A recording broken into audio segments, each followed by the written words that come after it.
León Tolstoy. El músico Alberto. 1. A las 6 de la mañana, 5 jóvenes de apariencia fastuosa entraban en un baile de San Petersburgo, dispuestos a recrearse. Bebíase champaña copiosamente. La mayoría de los invitados eran muy jóvenes y abundaban entre ellos las mujeres jóvenes también y hermosas. El piano y el violín tocaban sin interrupción, una polca tras otra. El baile y el ruido no cesaban, pero los concurrentes parecían aburridos.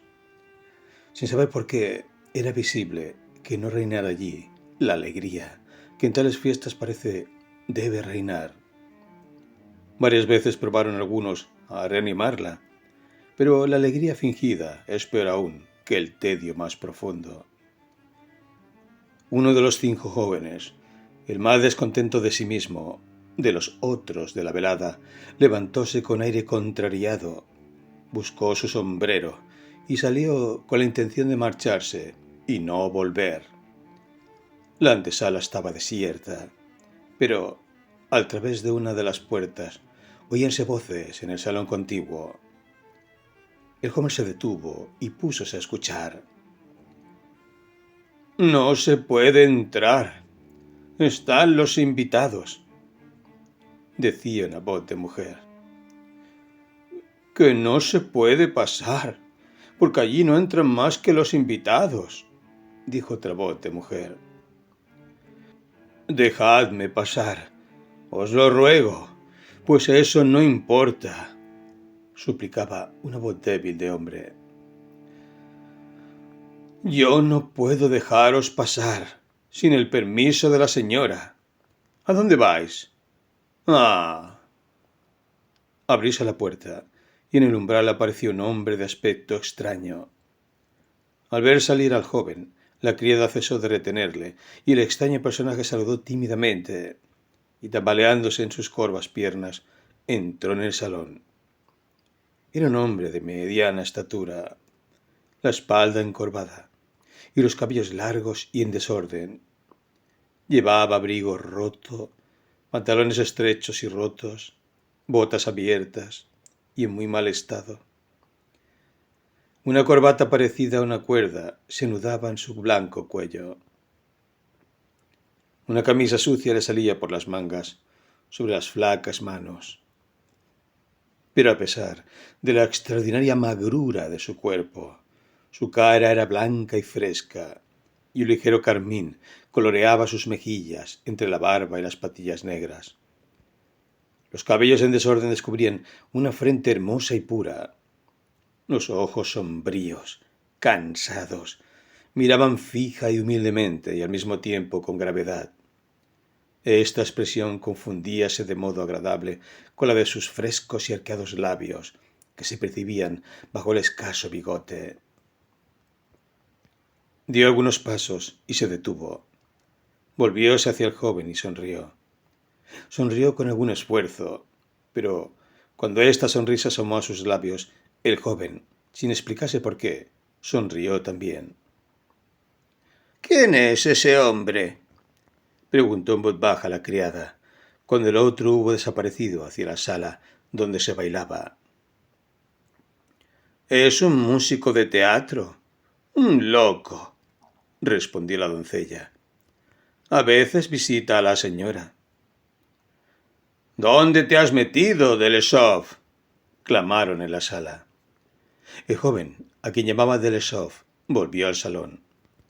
El músico estaba cerca de la puerta, observando a los que bailaban, y su sonrisa, su mirada y sus movimientos daban una idea exacta del placer que le producía el espectáculo. «Vamos, bailad también», le dijo uno de los jóvenes.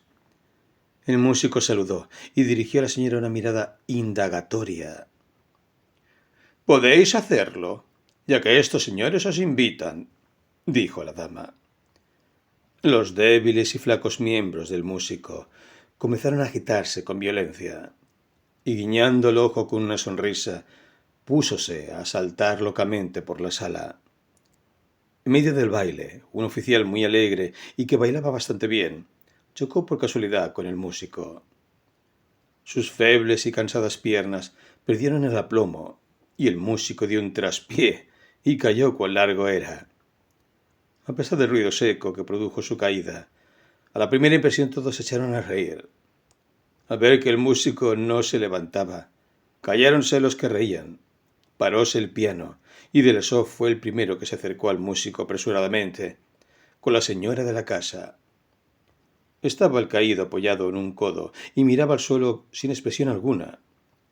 Cuando lo vieron levantado y le sentaron en una silla, con un movimiento rápido apartóse los cabellos que tenía en la frente, sonriendo, sin contestar a las preguntas que le hacían.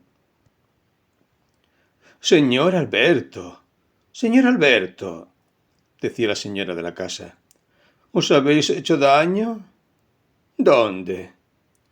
Bien os decía yo que no bailarais. Está tan débil, continuó dirigiéndose a los invitados. Si casi no puede andar, ¿cómo quiere bailar? ¿Quién es? Preguntaron a la señora. Un pobre hombre, un artista, un buen muchacho, pero un desdichado, como podéis ver. La señora se expresó en esta forma con la mayor naturalidad delante del músico. Este se repuso y, como asustándose de algo que no sabía lo que era, empujó a los que le rodeaban, hizo un esfuerzo por levantarse de la silla y exclamó: No es nada. Y para probar que no sufría, probó a dar algunos saltos en medio del salón, pero sin duda hubiera caído otra vez a no ser porque unos jóvenes le sostuvieron. Todos parecían cortados. Todos le contemplaban en silencio. De pronto, la mirada del músico se apagó de nuevo, y olvidándose sin duda de los que le rodeaban, rascóse con fuerza la rodilla. A poco levantó la cabeza, echóse los cabellos hacia atrás, y acercándose al violinista, le quitó el instrumento. No ha sido nada, repitió agitando el violín. Señores, vamos a tocar. ¡Qué figura tan extraña!, decíanse los invitados. Quizá tenga un gran talento, es infeliz, dijo alguno. ¿Infeliz? Sí, infeliz, pronunció un tercero. ¡Qué hermoso semblante! Hay en él algo extraordinario, dijo Delesov. Veamos. 2. Alberto, sin prestar atención a nadie, iba y venía a lo largo del piano, mientras templaba el violín apretado al hombro. Había plegado los labios en una sonrisa indiferente. Los ojos no se le distinguían, pero la estrecha y huesuda espalda, el cuello largo y blanco, las corvas piernas y la abundante cabellera negra le daban un aspecto extraño. Es difícil explicarlo, pero no tenía nada de ridículo. Después de haber templado el instrumento, se puso en tono y, dirigiéndose al pianista que se preparaba a acompañarle: «Melancolía en do mayor», le dijo con un gesto imperioso, y, como para pedirle perdón por ese gesto, sonrió dulcemente y con esta sonrisa miraba al público en torno. Alisándose los cabellos con la mano en que tenía el arco, Alberto se detuvo en el ángulo del piano y con un movimiento lento hizo resbalar el arco por las cuerdas. Un sonido delicado y puro llenó el salón. El silencio era absoluto. Las notas iban saliendo libres y elegantes. Desde el primer momento, una luz clara, tranquila, inesperada, iluminó de súbito el mundo interior de cuantos escuchaban. Ni una sola nota falsa o exagerada turbó el silencio del auditorio. Los sonidos eran puros, armoniosos y graves. Los oyentes seguían en silencio con febril ansiedad el desenvolvimiento del tema. De un estado de fastidio, de diversiones enloquecedoras y de sueños del alma, Aquellos hombres veíanse transportados a otro mundo que habían olvidado del todo. En sus almas nacía unas veces el sentimiento de la dulce contemplación del pasado, otras el recuerdo apasionado de alguna hora feliz. Ya el deseo, limitado de grandeza y esplendor, ya un sentimiento de sumisión, de amor no satisfecho, de tristeza. Los sonidos, tiernos y lastimeros, rápidos y desesperados, confundíanse libremente, deslizábanse uno tras otro, tan agradables, tan fuertes, tan cautivadores, que ya no se oían, sino que en el alma de cada uno se desbordaba un torrente de poesía, de belleza imaginada hacía mucho tiempo, pero sentida por primera vez. Alberto se exaltaba más y estaba muy lejos ya de parecer feo y grotesco. Con el violín apretado a la barbilla, tocaba apasionadamente, agitando nervioso las piernas, o enderezándose, o encorvando todo el cuerpo.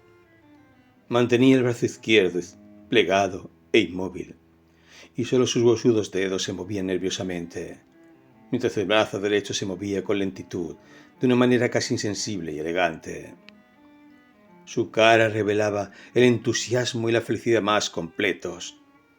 Estaba su mirada brillante y clara, y sus labios enrojecidos se entreabrían de placer.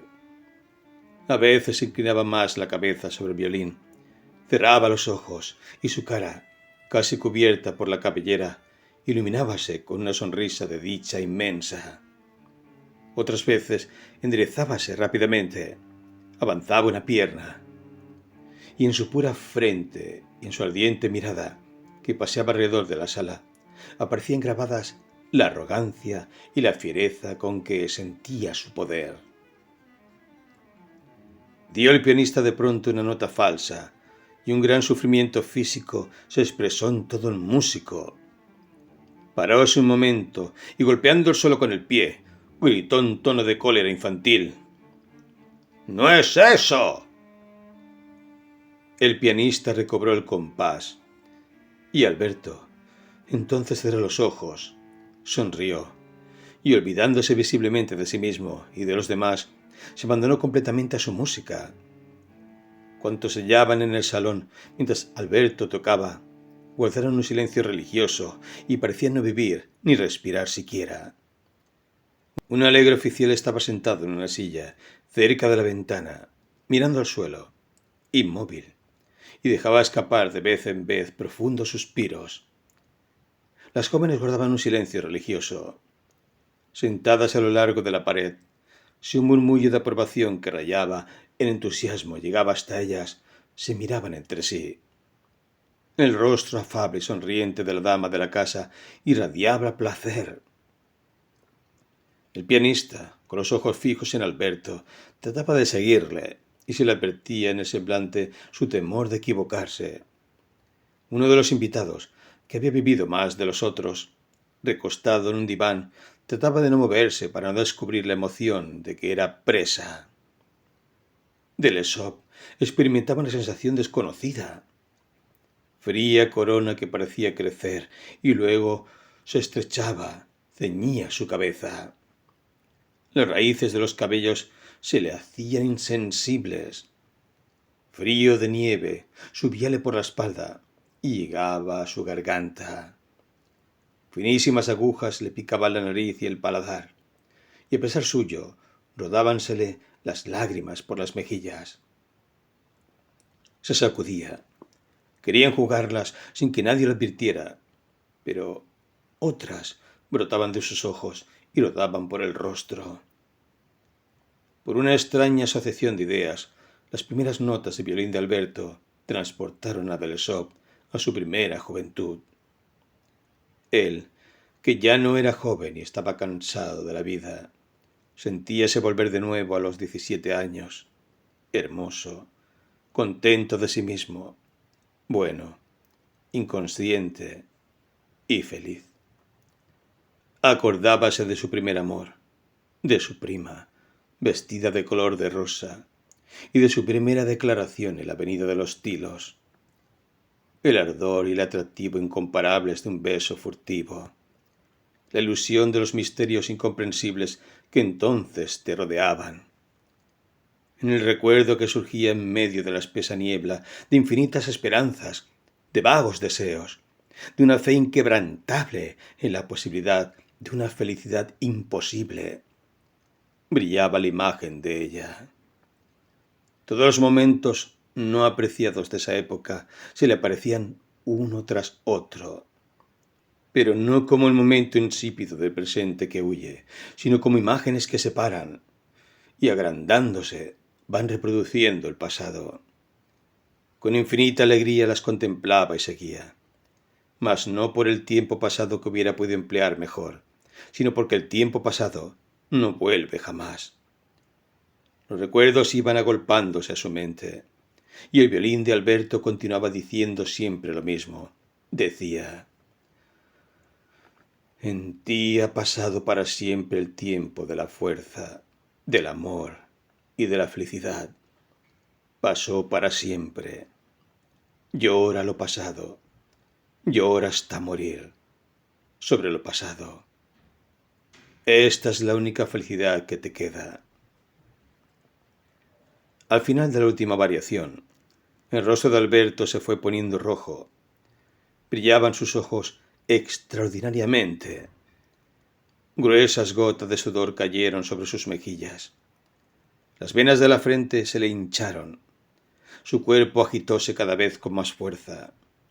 Sus labios pálidos no se volvieron a cerrar, y todo él parecía experimentar la avidez entusiasta del goce. Con brusco movimiento del cuerpo y sacudiendo la cabellera, bajó el violín, y con una sonrisa de majestuosa arrogancia y de felicidad inmensa, miró a los presentes. Después enarcó la espalda, bajó la cabeza, se plegaron sus labios, y viendo con timidez a su alrededor, se dirigió hacia la otra sala. 3. Algo extraño ocurría entre los invitados, y algo extraño había también en el silencio que siguió a la música de Alberto. Era como si cada uno hubiera querido y no hubiese podido expresar todo aquello. ¿Qué significaba una sala bien alumbrada y tibia? Mujeres turbadoras, el alba asomando por las ventanas, la sangre agitada y la impresión pura de los sonidos. Nadie pretendía explicar aquello. Al contrario, casi todos, como no se sentían con fuerzas para salirse de tan profunda impresión, se rebelaban contra ella. En efecto, ejecuta perfectamente, dijo el oficial. Admirablemente, respondió Delesov, que se había escondido mientras se enjugaba las mejillas con la manga. Sin embargo, señores, es hora de irnos, dijo, rehaciéndose un poco, el que estaba echado sobre el diván. Tendremos que darle algo. Hagamos una colecta. Alberto estaba solo en la otra sala, sentado en el diván. Tenía los codos apoyados en las rodillas huesudas, y con sus manos sucias se frotaba el rostro. Sus cabellos estaban desgreñados y mostraba una sonrisa feliz. La colecta fue fructuosa. Delesov se encargó de ponerla en sus manos. Además, le vino la idea de Delesov en que la música produjo una profunda impresión de protegerle. Había pensado llevarle a su casa, vestirlo y hallarle un empleo cualquiera para arrancarlo de su triste situación. ¿Estáis cansado?, le preguntó al acercársele. Alberto sonrió. Sois un verdadero talento. Deberíais ocuparos seriamente de la música, tocar en público. Ahora bebería de muy buena gana, dijo Alberto, como si despertase de un prolongado sueño. Delesov le trajo vino. El músico apuró con avidez 2 vasos. ¡Qué buen trozo de música es esa melodía!, dijo Delesov. Oh, sí, sí, respondió Alberto sonriéndose. Pero permitidme, no sé a quién tengo el honor de hablar. Quizás seáis un conde o un príncipe. ¿Podríais prestarme un poco de dinero? Callóse un momento. Yo no tengo nada. Soy muy pobre. No podría devolvéroslo.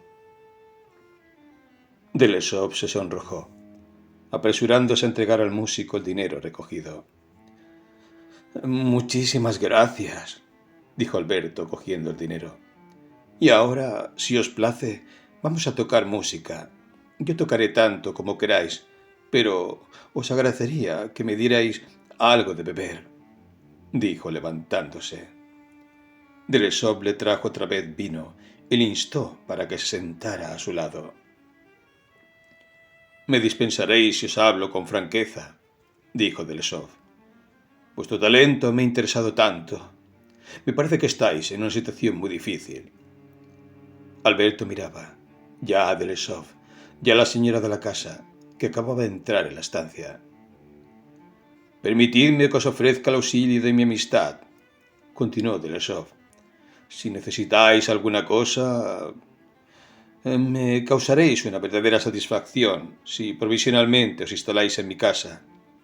Yo vivo solo y podría seros muy útil. Alberto sonrió sin responder. ¿Por qué no le dais las gracias?, dijo la señora interviniendo. ¿Es un beneficio para vos? Por más que no os lo aconsejaría, dijo dirigiéndose del Delesov por un movimiento de cabeza que expresaba negación. Os lo agradezco mucho, dijo Alberto, estrechando entre sus húmedas manos las de Delesov. Mas ahora os ruego que vayamos a tocar música. Los invitados estaban ya dispuestos a retirarse, y a pesar de las palabras de Alberto, fueron saliendo todos del salón. Alberto se despidió de la señora, tomó su sombrero, ya muy usado, de anchas alas, un casacón viejo de verano, su único abrigo, y fue bajando con Delesov la escalinata. Cuando Delesov se hubo sentado en el coche al lado de su nuevo amigo y sintió el olor repugnante de vino y de sudor que despedía el músico, empezó a lamentar el acto que había llevado a cabo, reprochándose la infantil ternura de su corazón y su falta de conocimiento. Por otra parte, la conversación de Alberto era tan vulgar y tan falta de sentido, y el aire libre había puesto tan de relieve su borrachera, que Delesov empezó a sentir aprensión. ¿Qué haré con él?, pensó. Al cabo de un cuarto de hora, Alberto se reclinó. El sombrero rodó a sus pies y, acomodado en un rincón del coche, empezó a roncar. Las ruedas rechinaban con regularidad sobre la nieve. La luz de la aurora penetraba débilmente por los cristales del carruaje.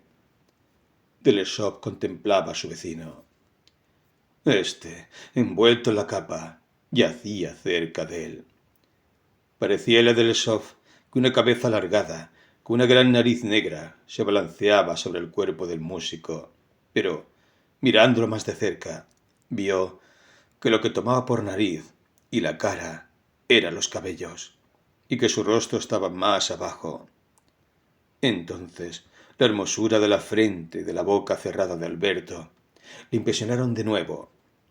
Bajo la influencia del cansancio, de los nervios, de la hora avanzada y de la música que había oído, Delesov, mirándole el rostro, se transportó de nuevo al mundo feliz entrevisto unas horas antes. Otra vez recordó el tiempo feliz de su juventud, y ya no se arrepentía de su acción. En aquel momento quería a Alberto con sinceridad y con vehemencia, y se prometía firmemente hacer por él cuanto le fuera posible.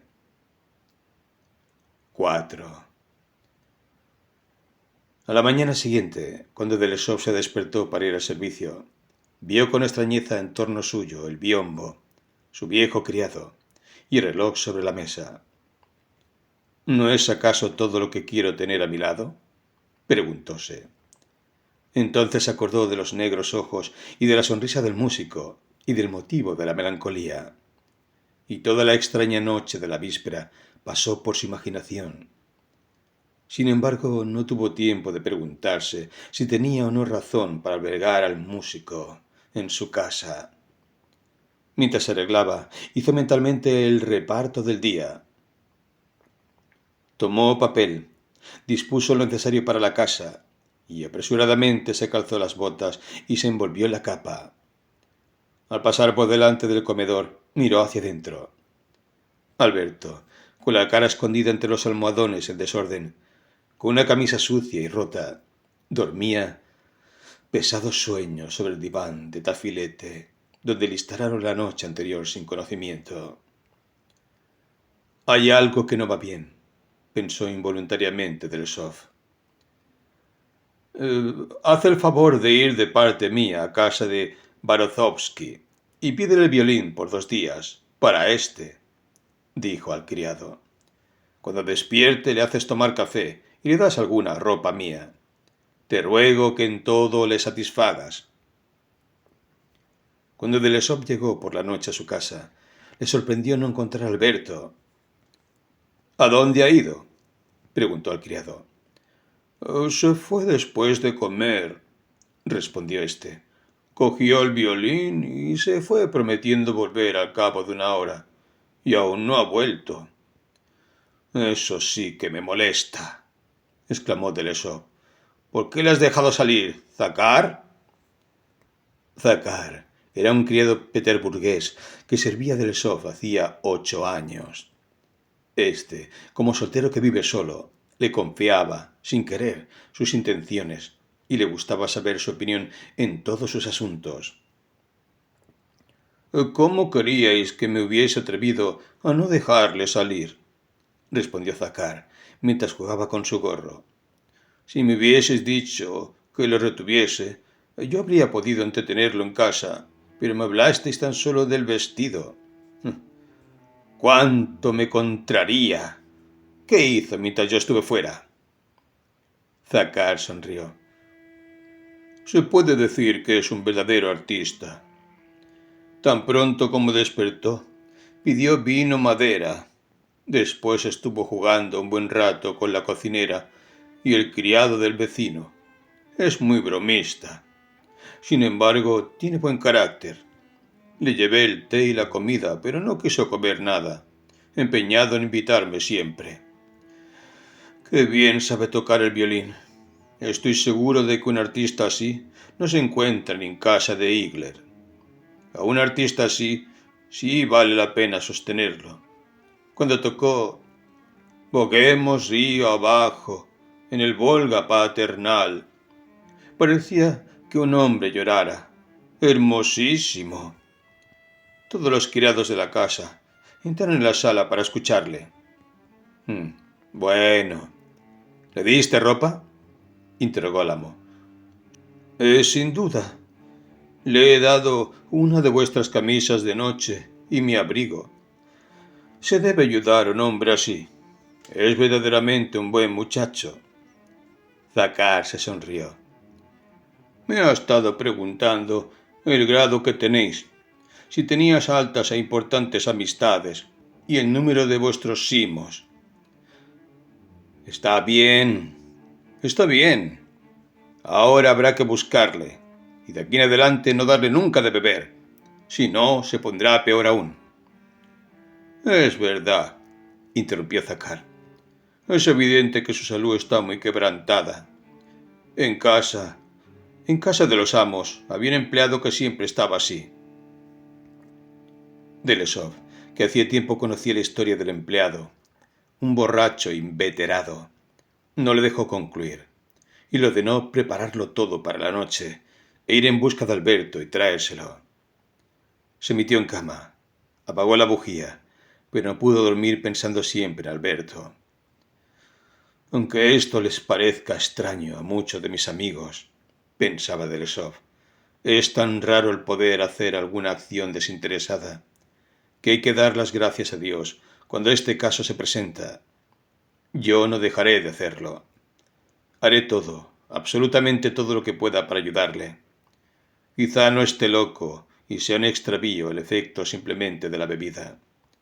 No me costará caro, porque donde come uno, comen dos. Por ahora, que viva conmigo.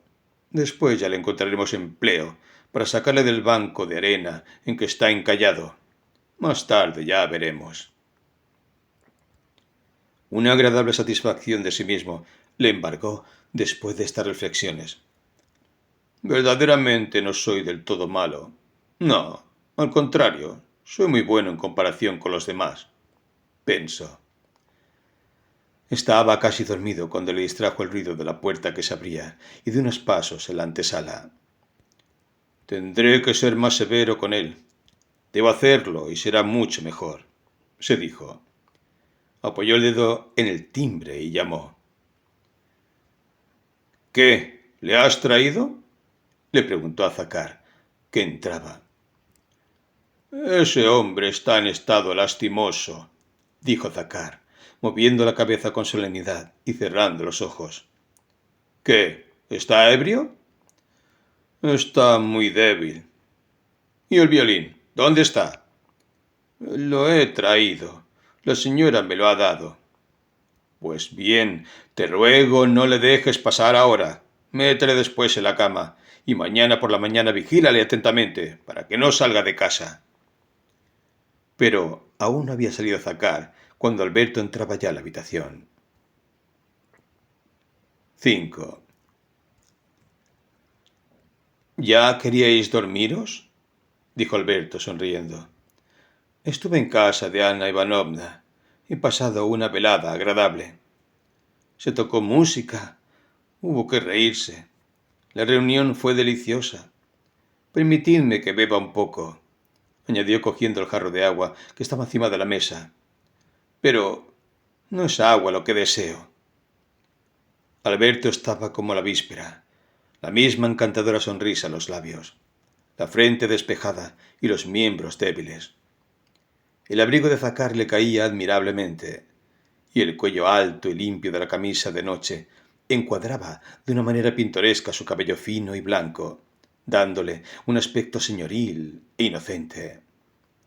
Sentóse en la cama de Delesov y le miró en silencio, con una sonrisa grata y alegre. Delesov examinaba los ojos de Alberto, sintiéndose de nuevo atraído por el encanto de su sonrisa. Olvidó el deseo de ser severo con él, y quiso, al contrario, distraerse, oír al músico y estar hablando amigablemente con él, aún hasta el amanecer. Delesov ordenó a Zacar que trajese una botella de vino, algunos cigarros y el violín. «Ah, de perlas», dijo Alberto. «Aún es temprano. Podemos tocar cuanto queráis». Trajo Zacar con gran satisfacción una botella de Lafite, 2 vasos, algunos cigarrillos de los que fumaba Delesov y el violín. Pero en vez de acostarse como su amo, le ordenó.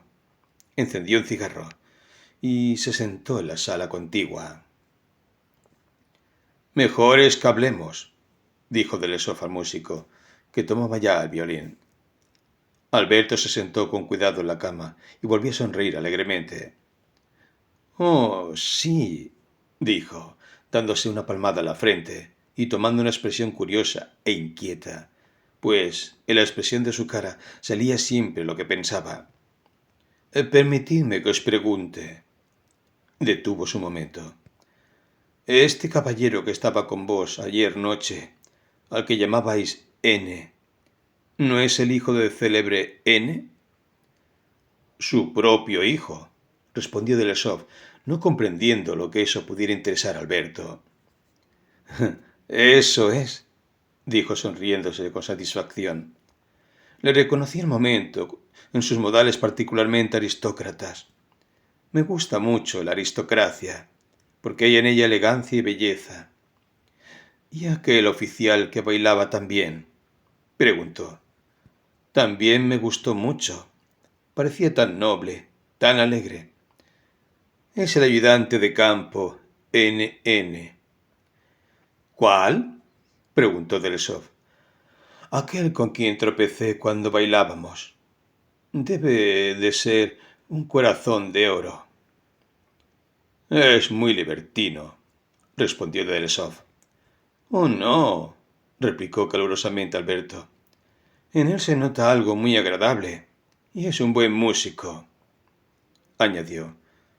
Tocó allí un trozo de ópera que desde hace mucho no había oído, ni que me gustara tanto. Sí, toca bien, pero su estilo no me gusta, dijo Delesov, que quería obligar a su interlocutor a hablar de música. No comprende la música clásica, y la música de Donizetti y de Bellini no es música buena. ¿No sois de esta opinión?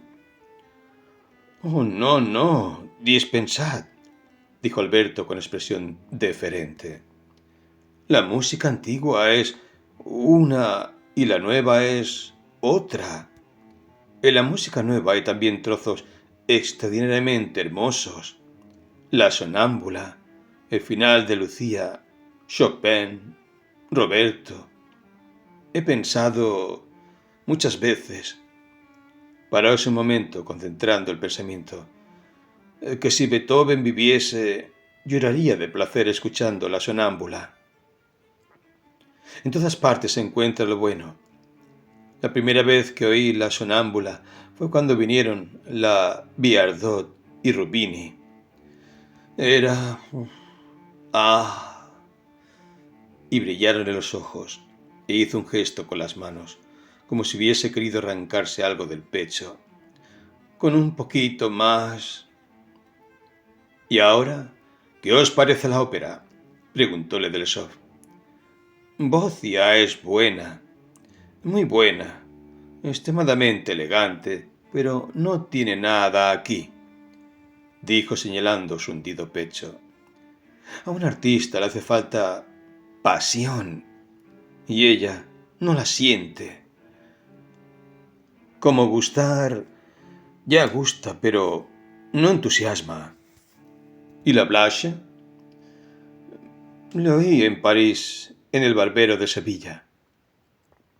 En aquella época era el único, pero ahora ya es viejo. No puede ser actor, es demasiado viejo. Sí, es viejo, pero aún vale en la música de conjunto, dijo Delesov. Este era su juicio respecto a la Blanche. ¿Cómo que qué importa que sea viejo? Dijo Alberto con severidad. No debiera serlo. El artista nunca debe ser viejo. Se necesitan muchas cosas para el cultivo del arte, pero principalmente el fuego sagrado, dijo con los ojos brillantes y levantando las manos. En efecto, un fuego devorador brillaba en todo él. Ah, Dios mío, dijo de pronto. ¿No conocéis a Petrov, el pintor? No, respondió sonriendo Delesov. Me gustaría en extremo que pudieseis conocerle. Recibiríais un gran placer oyéndole hablar. ¿Cómo comprende el arte? Antes nos encontrábamos muchas veces en casa de Ana Ivanovna, pero ésta, por una cuestión baladí, se enfadó con él y no ha ido más. Me gustaría mucho que trabarais amistad con él. Tiene mucho talento. ¿Hace cuadros? Preguntó Delesov. No sé, creo que no, pero ha salido de la academia. ¿Qué ideas tiene? Cuando habla es sorprendente a veces lo que dice. Oh, Petrov es un gran talento, pero lleva una vida muy agitada, muy alegre. Es lástima, añadió Alberto sonriendo, y cogiendo el violín se puso a templarlo. ¿Hace mucho tiempo que salisteis de la ópera? Preguntó Delesov. Alberto le miró y suspiró profundamente. Ya ni me acuerdo, dijo soltando el violín y cogiéndose la cabeza entre las manos. Después sentóse de nuevo al lado de Delesov. Os diré, no puedo tocar allí, porque no tengo nada, ni ropa, ni albergue, ni violín. Mala vida, mala vida. ¿Para qué allí? ¿Para qué? No hay necesidad. Ah, don Juan, dijo golpeándose la cabeza. Iremos un día juntos, dijo Delesov. Alberto cogió sin contestar el violín y empezó a tocar el final del primer acto de don Juan, explicando al mismo tiempo el argumento de la ópera. A Delesov se le erizaron los cabellos cuando tocó el trozo del comendador agonizante. No, no puedo tocar. Hoy he bebido demasiado, dijo tirando el violín. Tan pronto como hubo acabado de decirlo, se acercó a la mesa, se sirvió un vaso de vino y bebiéndoselo de un trago, sentóse otra vez en la cama, al lado de Delesov. Este miraba a Alberto sin quitarle los ojos de encima. El músico sonreía de vez en cuando, y Delesov también. Los dos callaron, pero entre ellos establecían, por la mirada y la sonrisa, relaciones cada vez más estrechas. Delesov sentía un afecto cada vez mayor hacia Alberto y experimentaba en todo su ser una alegría inexplicable. ¿Estáis enamorado?, le preguntó Delesov. Alberto púsose pensativo por algunos segundos y pocos momentos después su cara se iluminó con una sonrisa triste. Acercándose Delesov, miróle fijamente a los ojos. ¿Por qué me lo preguntáis?, murmuró. Pero os lo contaré todo, porque me habéis agradado, continuó, mirándolo mientras se volvía un poco. Os tengo que decir la verdad. Os lo contaré tal como sucedió. Detúvose un momento y fijó los ojos en Delesov con mirada salvaje. Ya sabéis que soy un espíritu débil, dijo de pronto. Sí, sí. Estoy seguro que Ana Ivanovna os lo ha contado todo, porque dice a todo el mundo que yo estoy loco. No es verdad. Lo hice de broma. Es una buena mujer. Pero es cierto que hace algún tiempo no me encuentro muy bien.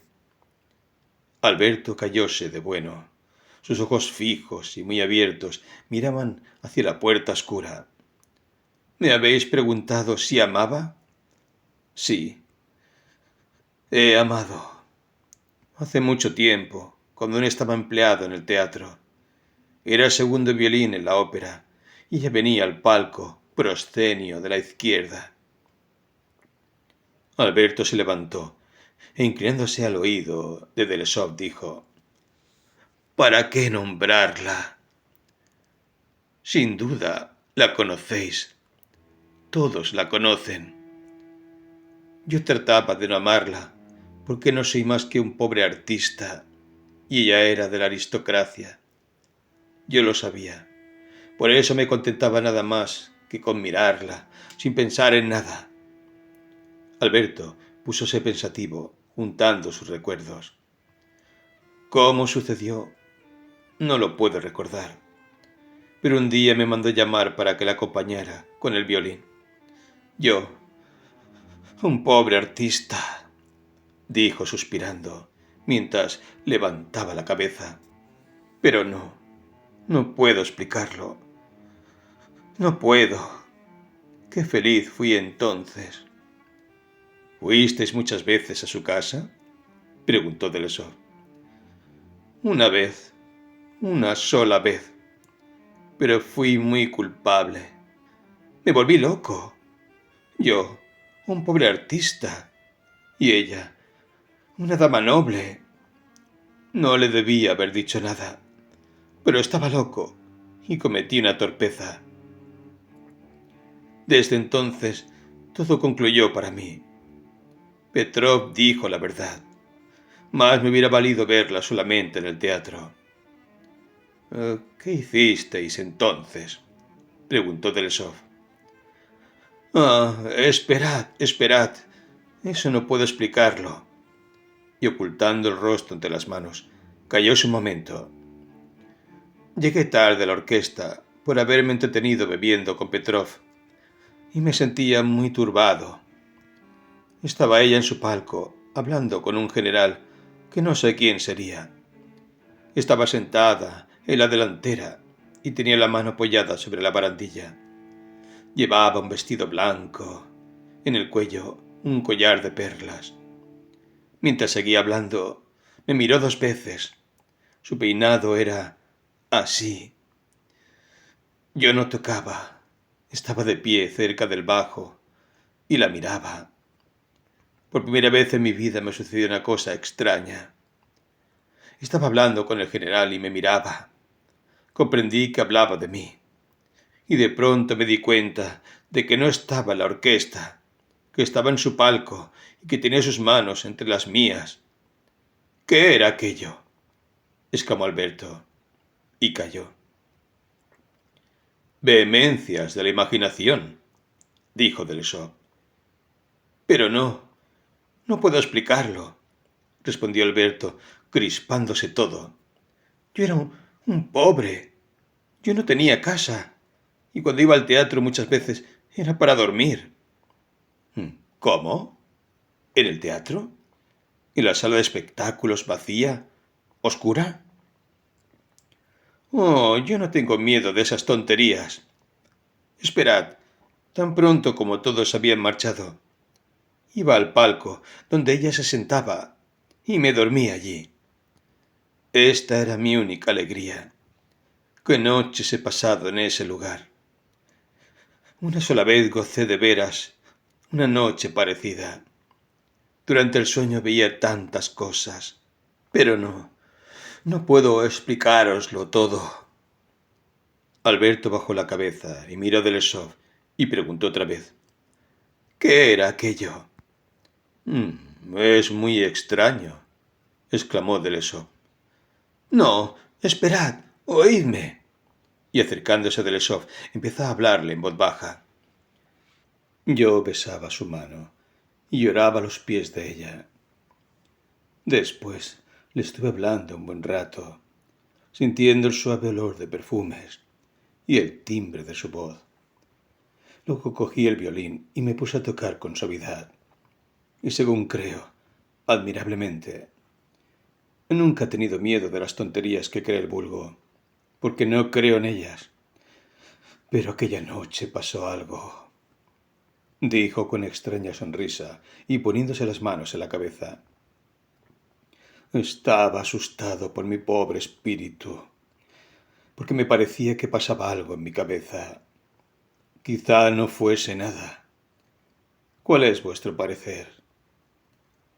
Quedáronse ambos silenciosos durante algunos minutos. Aunque las nubes cubren el cielo, el sol brilla siempre claro, cantó Alberto, sonriendo dulcemente. No es verdad. También yo he vivido y he gozado. Qué bien interpretaba todo eso Petrov. Delesov estaba silencioso, mirando con espanto el pálido y emocionado semblante de su interlocutor. 6. Zakhar acercóse de nuevo al comedor. Delesov oyó la voz dulce de su criado y la voz débil y suplicante de Alberto. ¿Qué hay? Preguntó Delesov a Zakhar. Dice que se aburre. No ha querido levantarse. Está muy triste. No hace otra cosa que pedirme vino. No, me lo ha prometido. Hay que tener energía, dijo Delesov. Prohibió dar vino al artista y se puso otra vez a leer, escuchando de todas maneras lo que pasaba en el comedor. Allí nada se movía. Tan solo de vez en cuando se oía una penosa tos de pecho, seguida de expectoraciones. Pasaron 2 horas. Delesov se vistió y antes de salir se decidió a ir a ver a su huésped. Alberto estaba inmóvil, sentado cerca de la ventana, la cabeza apoyada entre las manos. Su cara estaba amarilla, arrugada, y no solamente triste, sino con señales de profunda desdicha. Trató de sonreír a guisa de saludo, pero su cara tomó una expresión aún más triste. Hubiérase dicho que iba a llorar. Levantóse con gran trabajo y saludó. Si fuera posible obtener una copita de aguardiente, dijo con voz suplicante. Os lo ruego, porque estoy muy débil. Os aconsejo que toméis café. Os irá mucho mejor. La cara de Alberto perdió instantáneamente su expresión infantil. Miró a la ventana con la vista empañada y fría, y se dejó caer sobre la silla. Mejor sería que almorzarais. No, gracias. No tengo apetito. Si queréis tocar el violín, no me estorbáis para nada, dijo Delesov, dejando el instrumento encima de la mesa. Alberto miró el violín con aire despreciativo. Estoy muy débil y no puedo tocar, dijo rechazando el instrumento. Después de esto, a todo lo que Delesov le proponía, ir al teatro, pasearse, contestaba con un humilde saludo, guardando obstinadamente el silencio más absoluto. Delesov salió a hacer algunas visitas. Comió con los amigos y antes de ir al teatro entró en casa para cambiarse el traje y saber qué hacía el músico. Alberto estaba sentado en la antesala, completamente a oscuras. Tenía la cabeza apoyada entre sus manos y contemplaba la estufa encendida. Se había lavado, peinado y vestido con mucha limpieza, pero sus ojos estaban velados y sin expresión. En todo su cuerpo se notaba más debilidad y más fatiga que por la mañana. ¿Qué? ¿Habéis comido?, preguntó Delesov. Alberto hizo un signo afirmativo con la cabeza y mirando con desconfianza a Delesov, bajó la vista. Delesov se sintió apenado. Hoy he visto al director, al cual he hablado de vos, dijo Delesov, desviando la mirada. Tendrá mucha satisfacción en volver a veros. Si permitieseis que él os oyese. Muchas gracias. No puedo tocar, pronunció entre dientes Alberto y pasó a su habitación cerrando la puerta tras de sí. Algunos momentos después volvió a salir de la habitación con el violín. Dio una rápida y agresiva mirada a Delesov. Dejó el violín sobre una silla y desapareció nuevamente. Delesov se sonrió, encogiéndose de hombros.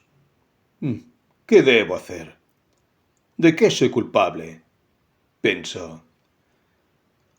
¿Cómo está el músico?, fue la primera pregunta que hizo al entrar ya tarde en su casa. Está bastante mal, respondió brevemente y con voz sonora Zakhar. Se pasa el tiempo tosiendo y suspirando sin decir una palabra. Varias veces me ha pedido aguardiente y le he dado ya un vasito. De lo contrario, era de temerse que le perdiéramos. Es como el empleado... ¿Ha tocado el violín? Ni siquiera lo ha mirado. 2 veces se lo llevé y cogiéndolo con cuidado me lo ha devuelto siempre, respondió Zakhar, sonriendo.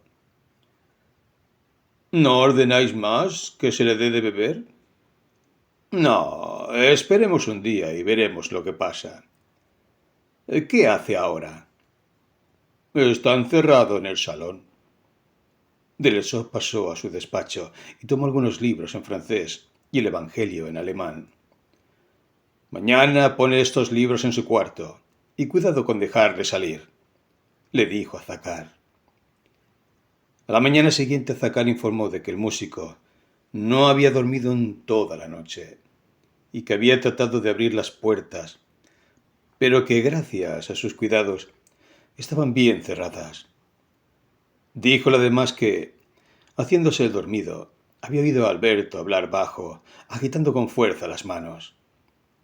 Alberto volvióse de día en día más sombrío y más silencioso. Parecía como si le inspirase miedo Delesov, y cada vez que sus miradas se encontraban se advertía en su rostro una sensación inusitada de espanto. No tocó ni los libros ni el violín, y guardaba el silencio más absoluto cuando se le preguntaba algo. algunos días después de haber dado albergue al músico. Llegó del shop a su casa bastante tarde, notándose en él mucho cansancio y contrariedad. Durante todo el día había estado haciendo gestiones para cierto negocio que le pareció muy fácil, y, como pasa casi siempre, a pesar de todo su cuidado, no había obtenido lo que deseaba.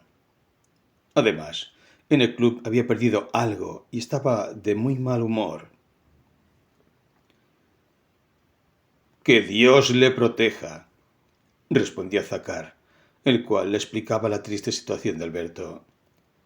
«Mañana le preguntaré definitivamente si quiere quedarse en casa y seguir mis consejos. Si no, peor para él. Me parece que he hecho todo lo que he podido».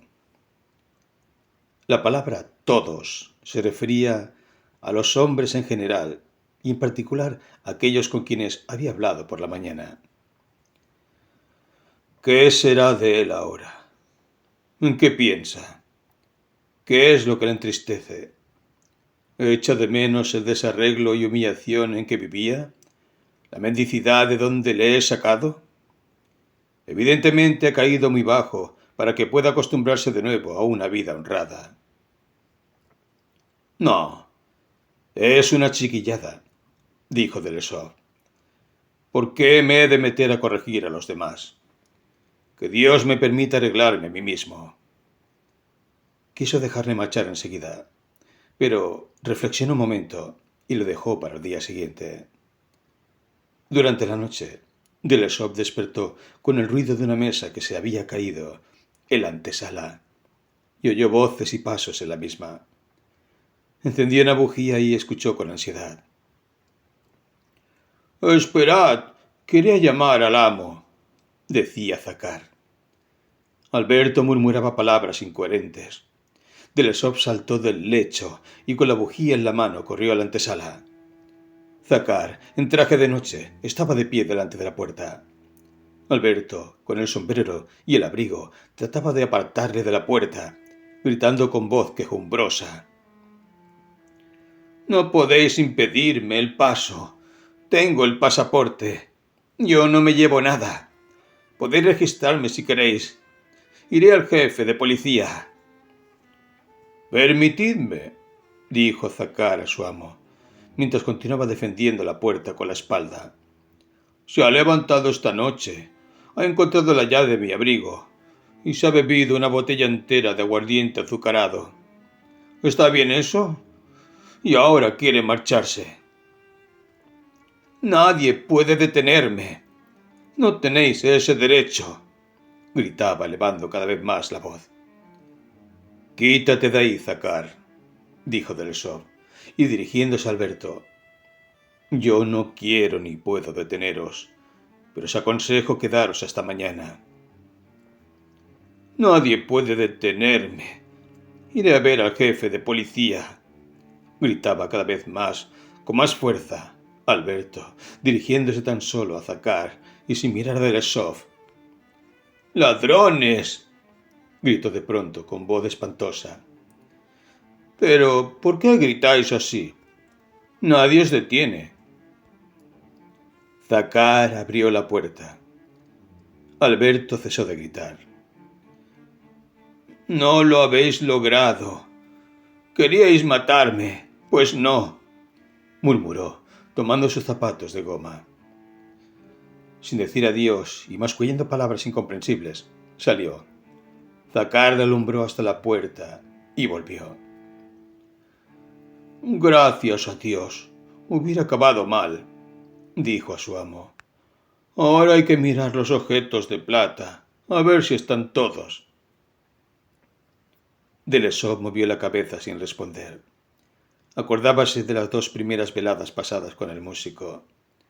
Los días tristes que por su culpa había pasado Alberto. Principalmente se acordaba del sentimiento mezclado de admiración, de amor y piedad, que desde el primer momento le inspiró ese hombre extraño. Empezaba a compadecerle. ¿Qué va a hacer? Sin dinero, sin ropa, solo en medio de la noche. Quiso mandar a Zacar en su busca, pero ya era tarde. ¿Hace mucho frío? Preguntó Dressop. Una helada muy fuerte, respondió Zacar. Había olvidado deciros que se tendrá que comprar leña antes de la primavera. ¿Cómo es posible? Te habías dicho que aún quedaría 7. En efecto, afuera hacía muchísimo frío, pero Alberto no lo sentía por la excitación que le produjeron el vino y la discusión. Una vez en la calle, volvió la vista y se frotó las manos de contento. La calle estaba desierta y brillaban aún en ella las largas filas de faroles. El cielo estaba estrellado. «¡Bah!», exclamó dirigiéndose a la ventana alumbrada de Dressop, metiendo las manos bajo el pardessus en los bolsillos del pantalón. Con el paso indeciso y el cuerpo inclinado hacia adelante, iba Alberto por la derecha de la calle. Sentía en el estómago y en las piernas una pesadez extraordinarias. Un ruido extraño llenaba la cabeza. Una fuerza invisible le tiraba de un lado a otro, pero él seguía avanzando en dirección a la casa de Ana Ivanovna. En su cabeza germinaban ideas extrañas e incoherentes. Unas veces acordábase de su última discusión con Zacar, otras de su madre y su primera llegada a Rusia en el barco, o bien de alguna noche pasada en compañía de un amigo en la tienda por delante de la cual pasaba. Ahora en su imaginación empezaba a cantar los trozos que se le ocurrían, acordándose del objeto de su pasión y de la noche terrible pasada en el teatro. Pero, a pesar de su incoherencia, todos estos recuerdos se presentaban a su imaginación con tanta claridad que, cerrando los ojos, no sabía darse cuenta de cuál era la realidad, si lo que hacía o lo que pensaba. No se acordaba de nada, ni sabía por qué sus piernas se adelantaban sin querer, y tambaleándose daba contra las paredes, miraba alrededor y pasaba de una calle a otra. Sentía y se acordaba tan solo de las cosas extrañas y embrolladas que en su imaginación se sucedían y se presentaban. Al pasar cerca de la pequeña Moraskaya, Alberto tropezó y cayó, y, como despertado por un momento, vióse delante de un magnífico edificio. En el cielo no se habían ni estrellas ni luz. Tampoco había luz en la tierra, pero todos los objetos distinguíanse claramente. En las ventanas del edificio, que se levantaba al final de la calle, brillaban algunas luces, que oscilaban como débiles reflejos. El edificio se iba acercando cada vez más donde estaba Alberto, destacándose más netamente, pero las luces desaparecieron al penetrar Alberto por sus anchas puertas. El interior era sombrío. Los pasos resonaban sonoros bajo la bóveda, y al acercarse, las sombras se desligaban y huían. «¿Por qué he venido aquí?», pensó Alberto. Pero una fuerza invisible le empujaba adelante, hacia el fondo de una inmensa sala. Allí había un estrado alrededor del cual había mucha gente en silencio. «¿Quién hablará?», preguntó Alberto. Nadie respondió, pero le designaron el estrado. Sobre el mismo estaba ya un hombre alto, delgado, con los cabellos erizados y en traje de casa. Alberto conoció enseguida en él a su amigo Petrov. «Qué extraño es que esté aquí», pensó Alberto. «No, hermanos míos», decía Petrov, señalándome a mí. «No habéis comprendido un hombre que vivía entre vosotros.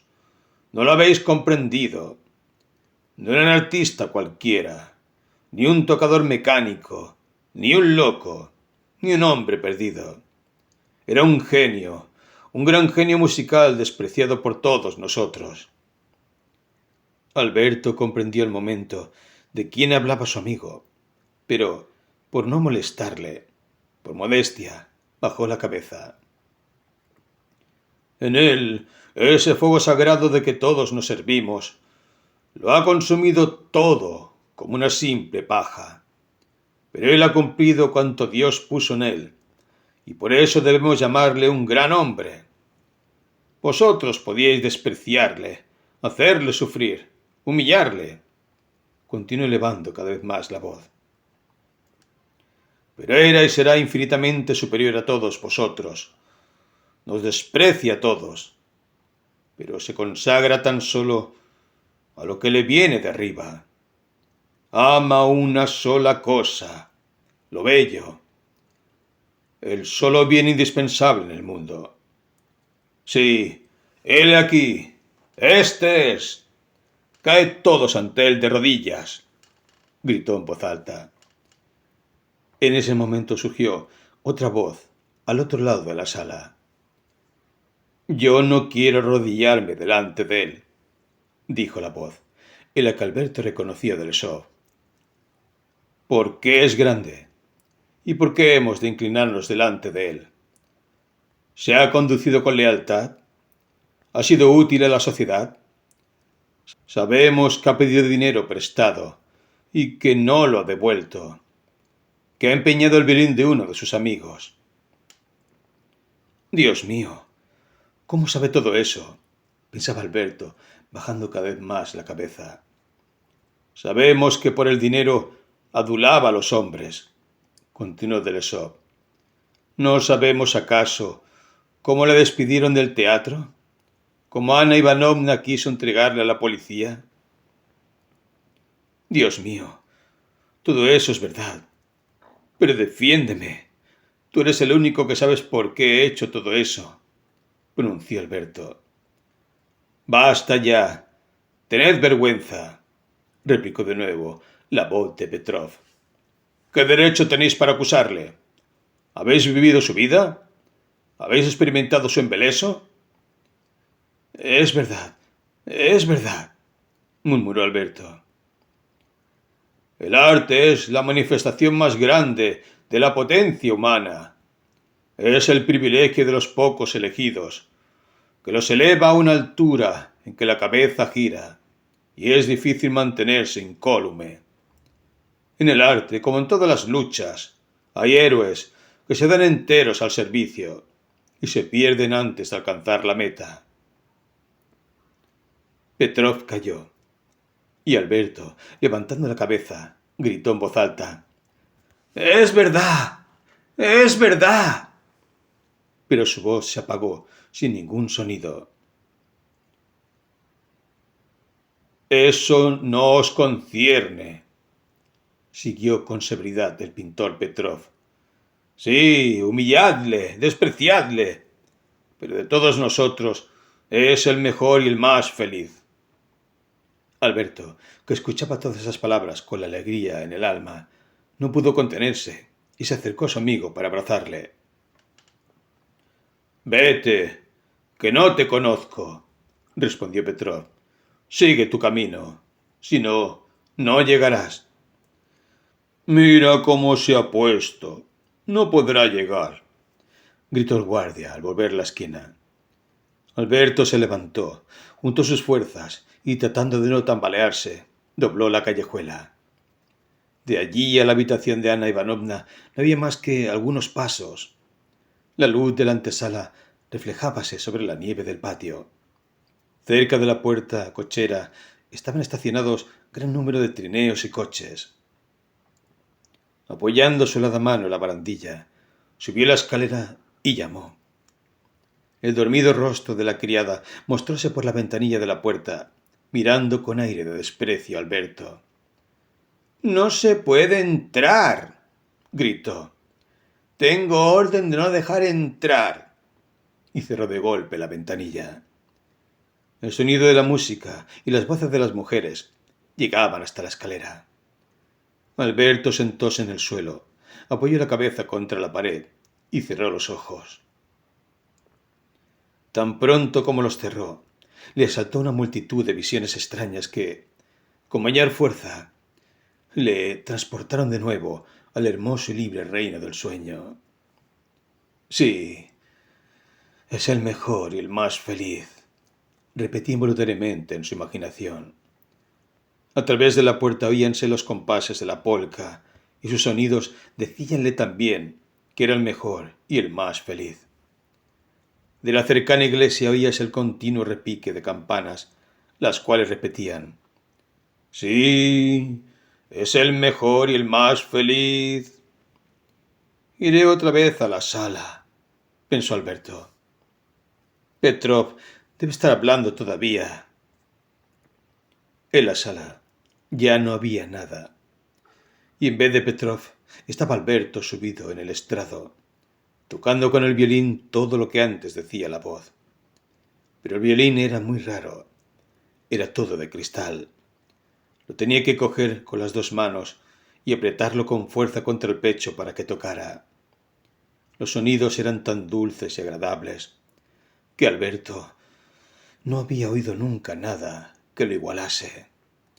Mientras más apretaba el violín contra su pecho, los sonidos eran más encantadores, dulces y rápidos, y se iluminaban las paredes de una luz transparente. Tenía que tocar con mucho tacto para no romper el violín.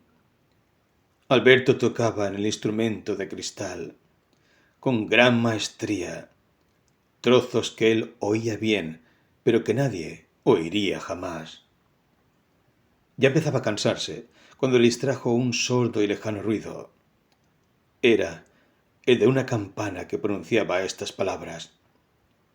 «Sí», decía, con un agudo lejano repiqueteo, «os parece un miserable, le despreciáis, pero es el mejor y el más feliz. Nadie tocará jamás a ese instrumento».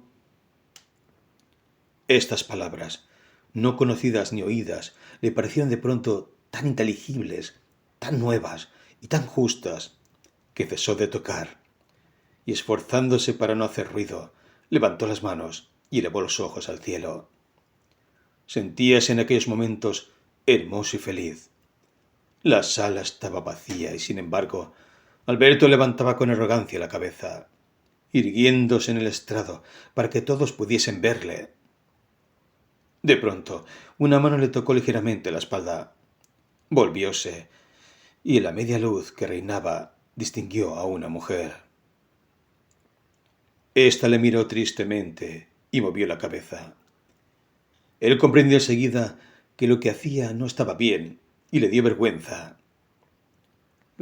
«¿Qué queréis?», le preguntó. La desconocida le miró un instante con fijeza y movió de nuevo la cabeza. Era, sin duda alguna, su amada. Su vestido era el mismo. Un hilo de perlas rodeaba su blanquísimo cuello y llevaba los brazos desnudos hasta el codo. Aquella mujer le cogió la mano y le condujo fuera de la sala. «La salida es por el otro lado», dijo Alberto. La mujer no contestó, y con la sonrisa en los labios le llevó fuera de la sala. Al llegar al umbral, Alberto vio el agua y la luna, pero el agua no estaba abajo, como es lo natural, ni la luna en el cielo, sino que la luna y el agua estaban arriba, abajo y por todas partes.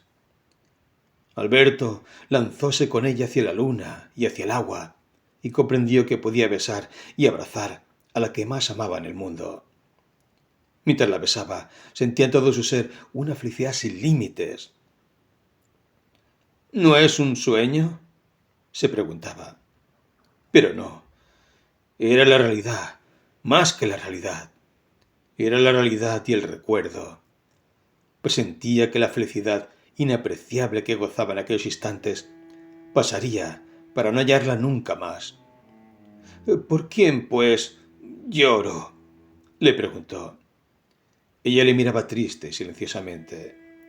Alberto comprendió lo que aquello quería decir.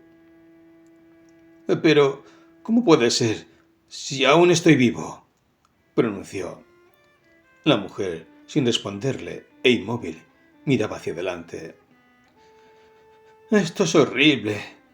¿Cómo decirle que estoy vivo?», pensó con horror. «Dios mío, estoy vivo, ¿comprendes?», murmuró.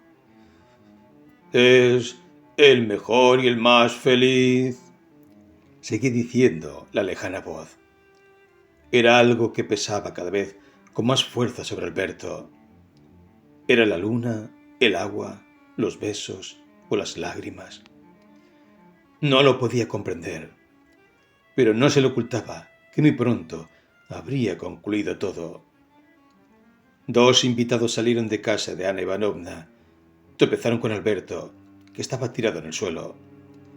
Uno de ellos entró para llamar al ama de la casa. «Esto es inhumano», dijo. «Haber dejado que este hombre se lara aquí toda la noche». «Ah, es Alberto. Ya estoy cansada de él», respondió. «Anuska, meterlo en cualquier rincón de la sala», dijo la criada. «Pero si aún estoy vivo, ¿por qué me enterráis?», murmuró dentro de sí Alberto, mientras le entraban sin conocimiento en la habitación. León Tolstoy, uno de los escritores más universales de Rusia. Nació en 1828 y falleció en 1910. Hablemos un poco de la vida o biografía de tan insigne autor. En el seno de una familia aristocrática rusa, Lev Nikolayevich Tolstoy nació el 9 de septiembre de 1828 en Yasnaya Poliana. Si bien perdió a sus padres desde muy pequeño, sus tías se encargaron de que el joven conde Lev, título nobiliario heredado de sus progenitores, recibiera una educación de primera calidad. En la Universidad de Kazán estudió letras y derecho, pero abandonó sus estudios para volver a la vida de su pueblo de nacimiento. Allí tomó conciencia de cómo vivía la servidumbre que trabajaban en su hogar. Esto marcó un antes y un después en su vida. Más tarde conoció Moscú y San Petersburgo, donde comenzó con ciertos problemas de juego, alcohol y deudas. En 1853, a sus 25 años, se declaró la guerra de Crimea entre el Imperio ruso y el Imperio otomano. Tolstoy no dudó en participar en aquella guerra. Sin embargo, problemas de salud lo alejaron de su actividad militar y fue cuando comenzó a dedicarse a la literatura. Escribió cuentos, novelas, ensayos, textos pedagógicos y didácticos. En su producción literaria, Tolstoy mantuvo un estilo marcadamente realista, con una enorme presencia de la crítica social. Fue más que incisivo, sobre todo contra la Iglesia ortodoxa y el Imperio zarista. Con 82 años, Lev Tolstoy murió de neumonía en 1910, en la estación ferroviaria de Astapovo, mientras se alejaba de su familia. Había tomado la decisión de abandonar el hogar porque ya no compartía la sujeción a un estilo de vida aristocrático que no lo representaba de ningún modo. Había decidido también donar sus pertenencias y esto provocó una gran crisis con su mujer, Sofía Bers. Aquella localidad rural donde dejó su último aliento hoy lleva el nombre de Lev Tolstoy. Mención aparte, hemos de constatar que en la presente obra, El músico Alberto, surge la vena pietista, cristiana diríamos, de el gran genio